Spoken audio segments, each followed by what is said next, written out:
Welcome back to the 21 Boom Guided Meditation Series. This is Coach Zach Feeney, and I'll be your guide for the evening. Almost everything we do for a purpose to get something or somewhere.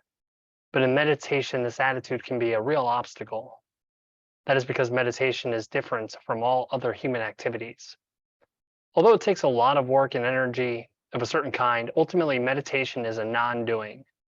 It has no goal other than for you to be yourself.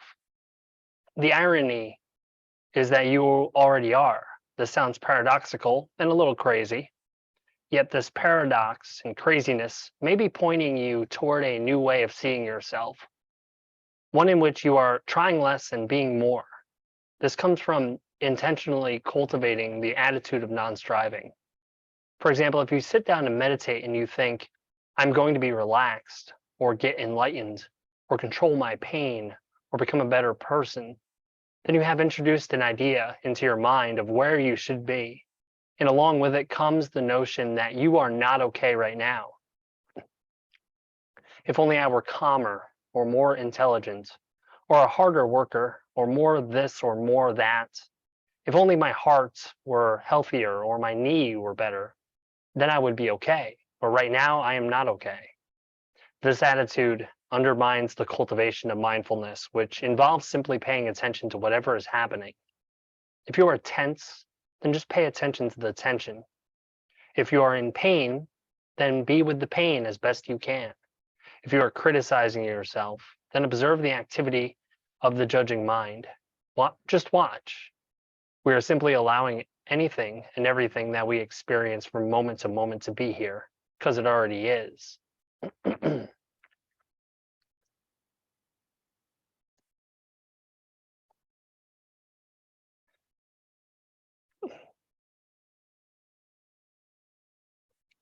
So with steady, loving attention, we can calm the mind, notice sensations in the body, and bring awareness to the present moment.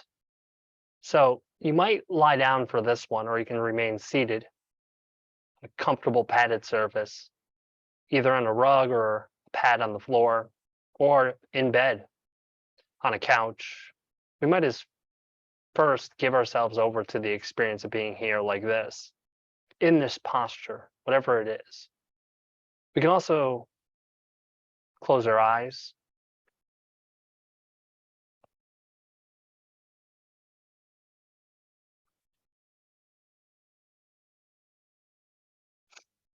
The body scan involves systematically sweeping through the body with the mind, which we're going to do right now, bringing an affectionate, open-hearted, interested attention to its various regions, customarily starting from the toes of the left foot and then moving through the entirety of the foot, the sole, the heel, the top of the foot.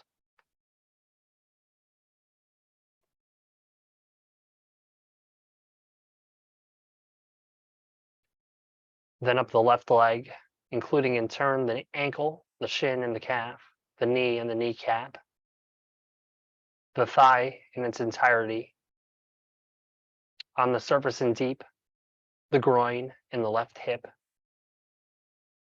then over to the toes of the right foot, the other regions of the foot, then up the right leg in the same manner as the left.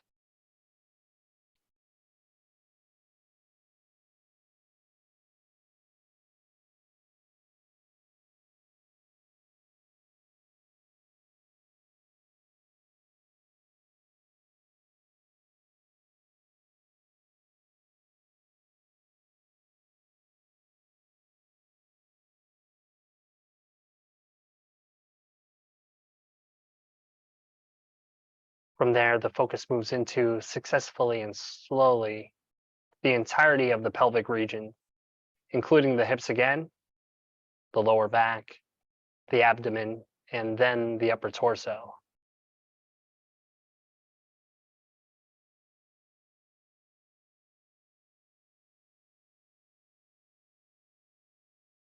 The upper back, the chest and the ribs, the heart and lungs, and great vessels housed within the rib cage, the shoulder blades floating on the rib cage and back, all the way up to the collarbones and shoulders.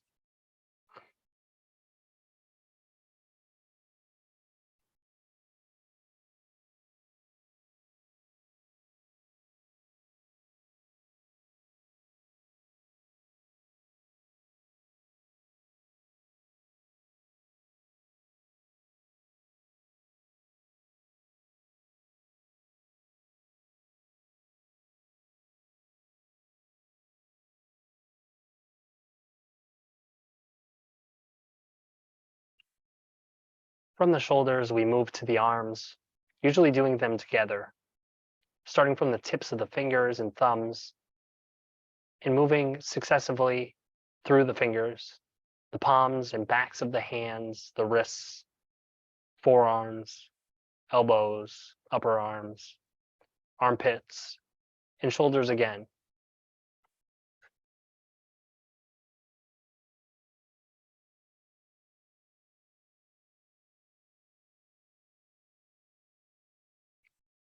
Then we move into the neck and throat, and finally the face and head.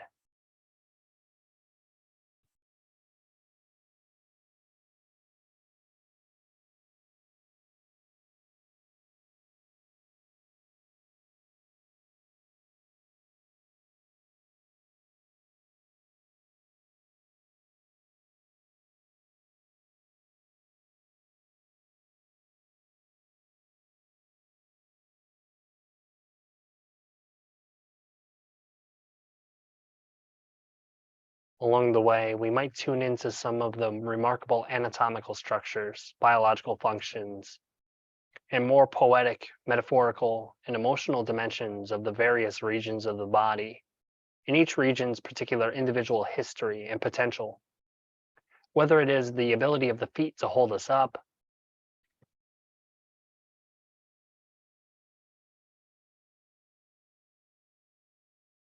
the eliminative and purifying functions associated with the bladder, kidneys, and bowels, the digestive fires of the abdomen and its role in breathing and grounding us in the physical center of gravity of the body, the stresses and triumphs of the lower back in carrying us upright in the gravitational field, the radiant potential inherent in the solar plexus,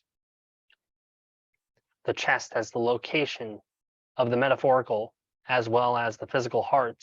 We speak, for instance, of being light-hearted, heavy-hearted, hard-hearted, broken-hearted, warm-hearted, glad-hearted, and of getting things off our chests. The huge mobility of the shoulders, the beauty of the hands and arms, the remarkable structures and functions of the larynx, which allow us, in combination with the lungs and the tongue, the lips and the mouth, to express what is in our hearts and on our minds in speech and in song. How hard the face works to convey what we are feeling or hide what we are feeling. And the quiet dignity of the human face in repose, and the remarkable ever-changing architecture and capacities of the human brain, the most complex arrangement of matter in the known by us universe, housed right under the vault of the cranium and nervous system.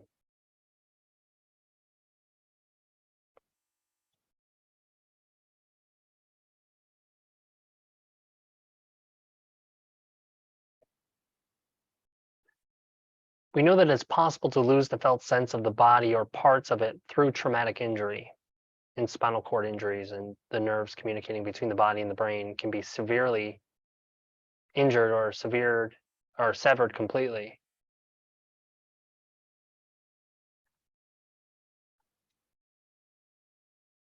So we should not take these gifts of sensations and feelings for granted.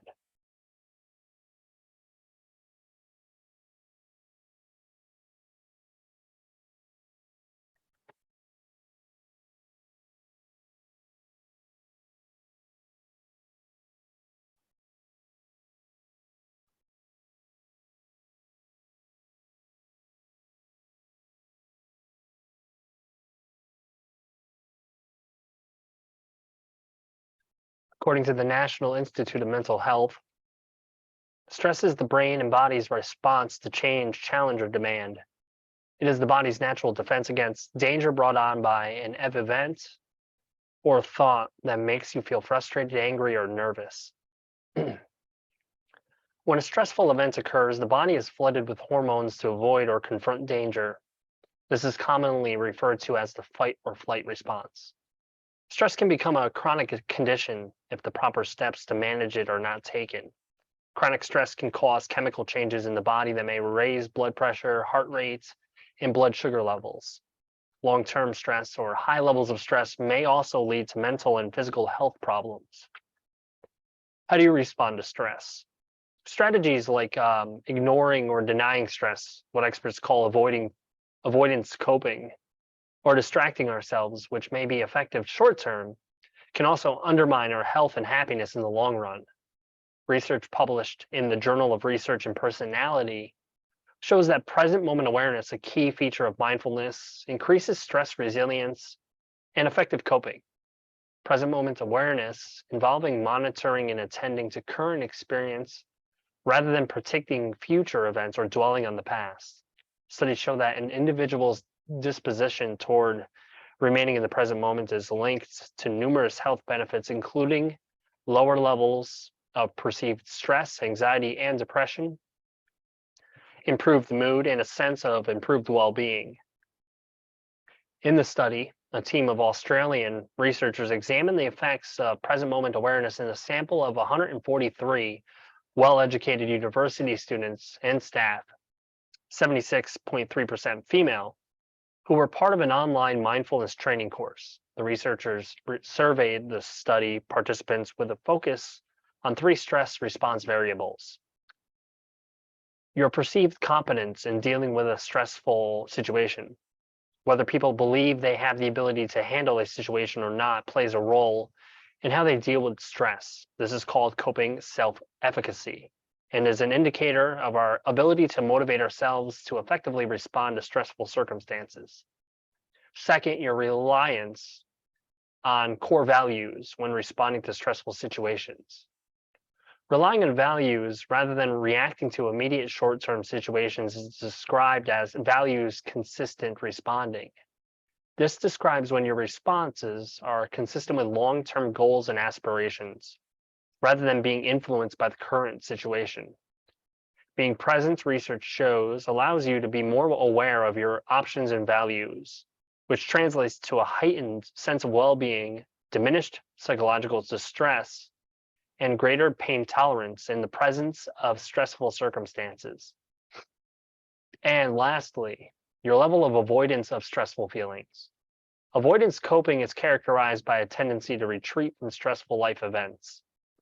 This coping style is associated with increased psychological distress and reduced well-being across the lifespan. Results of the study confirmed that those with greater present moment awareness were more likely to respond to stress with strategies that lead to greater health and well-being.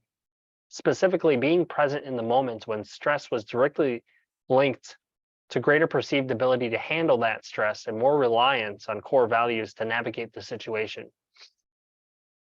So here are some ways to calm your mind in stressful times.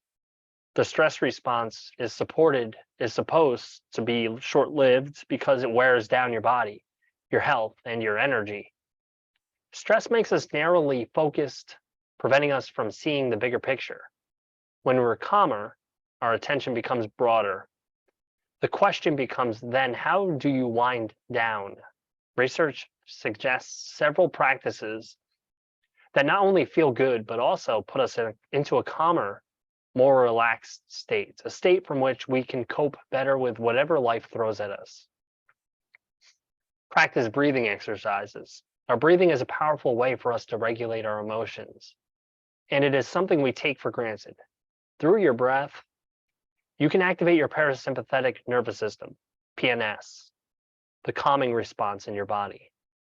One of the most calming breathing exercises you can do is to breathe in, like to a count of 4, hold it, and then breathe out for up to twice as long to a count of 6 or 8.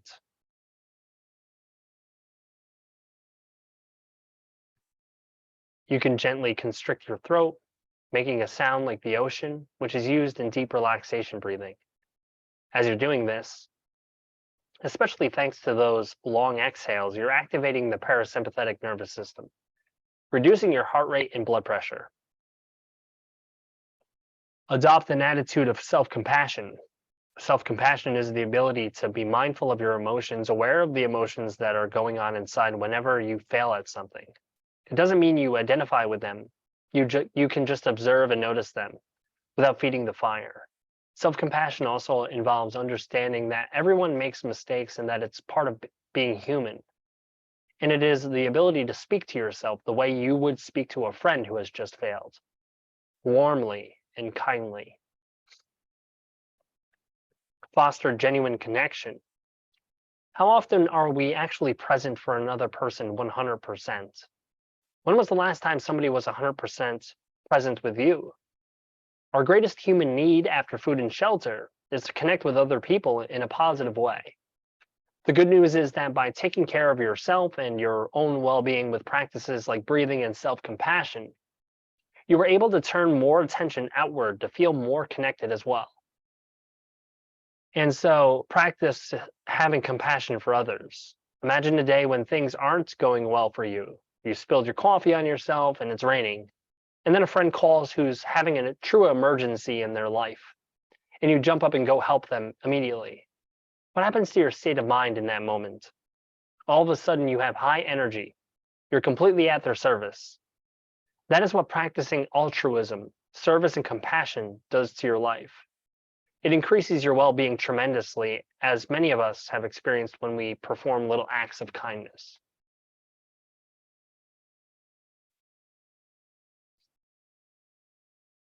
So how does intentional breathing ease stress? Certain kinds of mindful breathing can activate your parasympathetic nervous system, which initiates the relaxation response, depresses heart rates, blood pressure, and respiration, and allows your body to engage in reparative and restorative functions. While not everyone experiences relaxation right away, most report feeling a sense of calm and a reduction in the feeling of stress after doing something like what we're going to do now. So let's give it a try.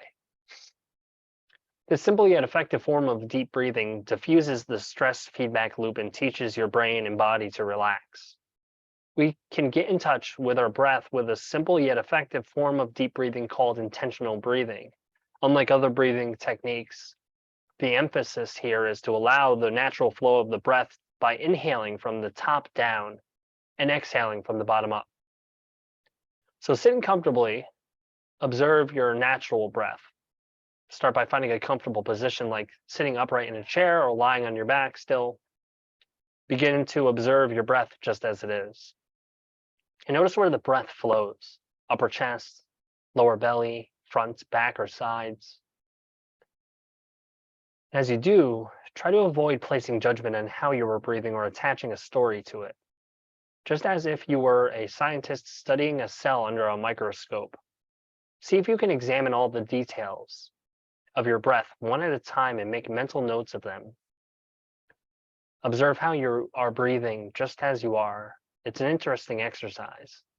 You may notice that the act of observing your breath slows down your respiration rate.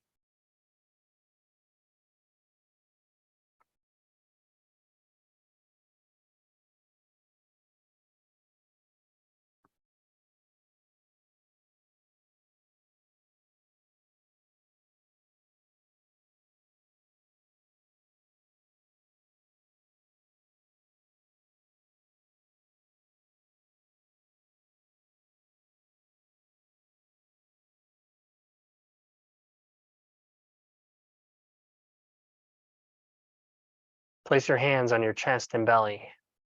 Place your right hand on your breastbone, your sternum in the center of your chest. And place your left hand so that your thumb is below your navel. And continue to breathe normally and observe whether you are breathing more into your right hand or left hand. See if you can resist the urge to change your breath or make it deeper. Breathe as normally as you can and observe how it is to be in your body, breathing normally. How does it feel? What do you notice?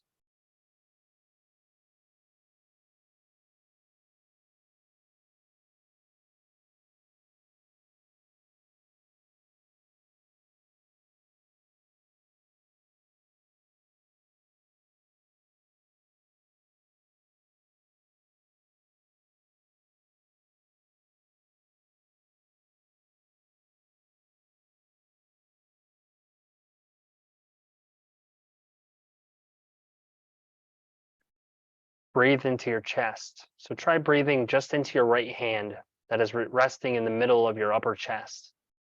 Without forcing the breath, see how it feels to breathe into the space below your right hand. What do you notice? Can you slow your inhalation, or is that difficult or uncomfortable? Just see what happens.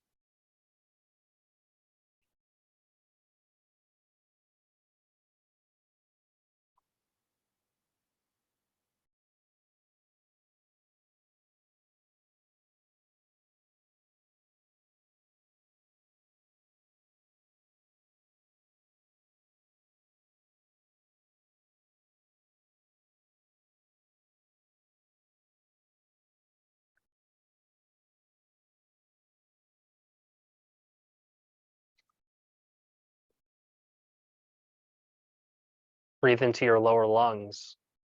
Next, try breathing just into your left hand that is resting on your abdomen. Without forcing the breath, see how it feels to breathe into the space below your left hand. What do you notice? Can you slow your inhalation, or is that difficult or uncomfortable? Just see what happens.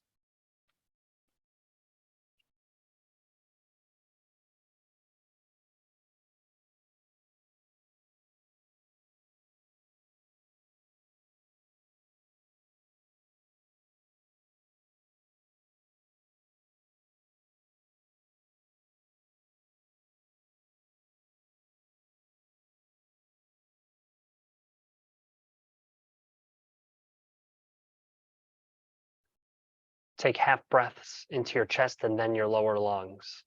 Now try breathing half of your inhalation into your right hand. Pause for a second or two. And then breathe the remainder into the space below your left hand and pause.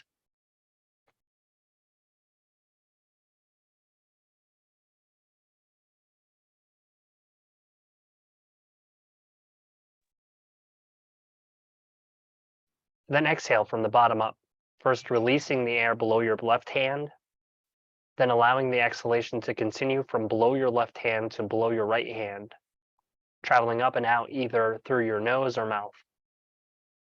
Continue to your next inhalation, first into the area beneath your right hand and then into the area beneath your left hand, then exhale from the bottom up.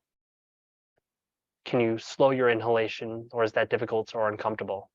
How does it feel? What do you notice?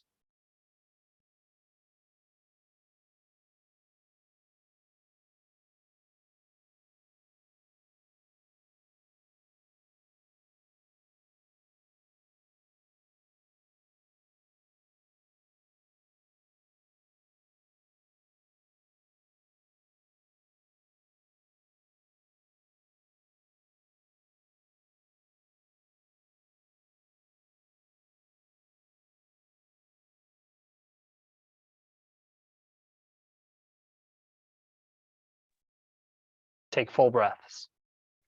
Finally, try breathing deeply and fully from top to bottom as you inhale and from bottom to top as you exhale without pausing.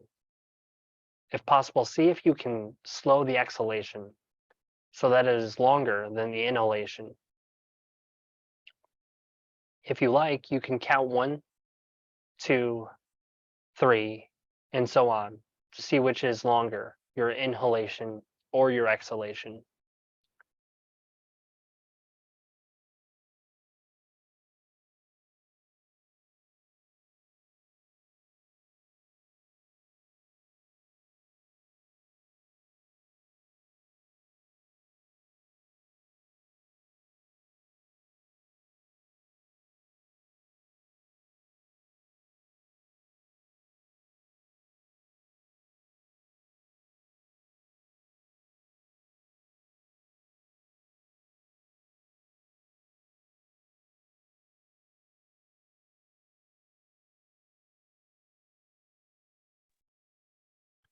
Notice how you feel.